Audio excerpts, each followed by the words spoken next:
ফোনটো এনেকুৱাটো এতিয়া মানে আধা ঘণ্টামান ঘূৰি ঘূৰি মানে অৰ্ডাৰ লগা নাছিলে। যেতিয়া মই ৰখিম বুলি ভাবিলোঁ অলপ ৰেষ্ট লওঁ বুলি, মোবাইল চাওঁ বুলি, সেইটো টাইমত অৰ্ডাৰটো লাগি গ'ল মানে এনেকুৱা এটা খং উঠে। আৰু এতিয়া গৈ আছোঁ এতিয়া অৰ্ডাৰ পিক আপ কৰিবলৈ কাৰণে অলপ ৰখি আছোঁ। পাই গ'লো পিক আপ লোকেশ্যনত আৰু ইয়াতে আছে। ইয়াৰ পৰা পিক আপ কৰিব লাগে। পিক আপটো কৰি লওঁ, তাৰপিছত ড্ৰপ ক'ত দিয়ে চাই লওঁ কিমান ইনকাম হয়, গুৱাহাটীত কিমান ইনকাম হয় একদিনত জমেট' মাৰিলে। তো সেইটো বিষয়ত মেইনকৈ আজি ভিডিঅ'টো।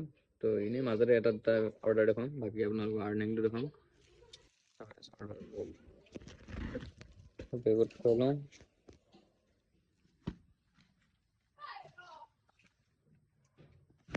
যিটো পিক আপ কৰি মেলি আহি আছোঁ এতিয়া ড্ৰপ কৰিবলৈ। এইটো যাব লাগে বোলে তোৰ এইটো কি আছিলে horse race road, horse race road যোৱা বোলে ৰেচ খেলা ৰাস্তা, তাত যাব লাগে। যাওঁ এতিয়া ড্ৰপ কৰি আহোঁগৈ। ড্ৰপ মানে কি ডেলিভাৰী কৰি আহোঁগৈ। আৰু এইটো মেপ চেপ লগাই লৈছোঁ। আৰু এতিয়া ৰুমৰ ওচৰত আহিলে মানে ৰুমত সোমাই দিম লাগে। এতিয়া উপায় নাই, এতিয়া কাম কৰিবলৈ যেতিয়া কামটো কৰিবই লাগিব যিমান যি হ'লেও। তো এনেকৈ এতিয়া গৈ আছোঁ আৰু আপোনালোকক ভোটত কৈ আছোঁ আজি মানে গুৱাহাটীৰ শ্বপিং ইনকামটো হায়দৰাবাদৰ তুলনাত গুৱাহাটীত মোৰ কিমান ইনকাম হৈছে আৰু কিমান ছেভ কৰিব পাৰোঁ ডেইলি, সেইটো আপোনালোকক ডিটেইলত কৈ দিম। আপোনালোকে ভিডিঅ'টো শেষলৈকে চাই থাকক আৰু এতিয়া ফটাফট গৈ ডেলিভাৰ কৰি লওঁ নে কি গাইজ, ব'লক। কেছ অন ডেলিভাৰী আছিলে কিন্তু কাষ্টমাৰজনে অনলাইনে কৰি দিলে। এতিয়া এইটো ডেলিভাৰ কৰি লওঁ। ডেলিভাৰ কৰি দিলোঁ আৰু এতিয়া পাই গ'লোঁ 63.31। চাই লওঁ এতিয়া নেক্সট অৰ্ডাৰ কেতিয়া লাগে দেই।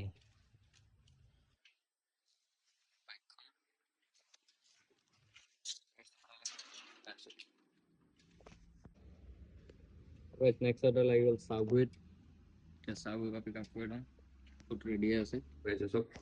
এইটো কালিৰ ইনকাম বুলিবলৈ 12টা বজাৰ পিছত 529 কেইঘণ্টাত 2 ঘণ্টা 47 মিনিটত 529 আৰু আগবেলাত 9:55 মানে 158 ইনচেণ্টিভ মিলাই 9:55 হৈছে। আৰু কালি মোৰ কিমান টাইম ডিউটি কৰিছোঁ, 9 ঘণ্টা ডিউটি কৰিছোঁ। মোৰ টোটেল ইনকাম হৈছে 1484 টকা 9 ঘণ্টা ডিউটি কৰি। তো হায়দৰাবাদৰ তুলনাত বহুত ভাল ইনকাম হৈ আছে মোৰ অসমতে থাকি। আৰু ইয়াৰ পৰা ডেইলি ছেভ কৰিম বুলি ভাবিলে 800,000 টকা ডেইলি ছেভ কৰিব পাৰে। সেইটো নিজৰ ওপৰত ডিপেণ্ড কৰে। তো আজিলৈ মানে নেক্সট এটা ভিডিঅ'ত আকৌ লগ পাই আছোঁ। জয় আই অসম।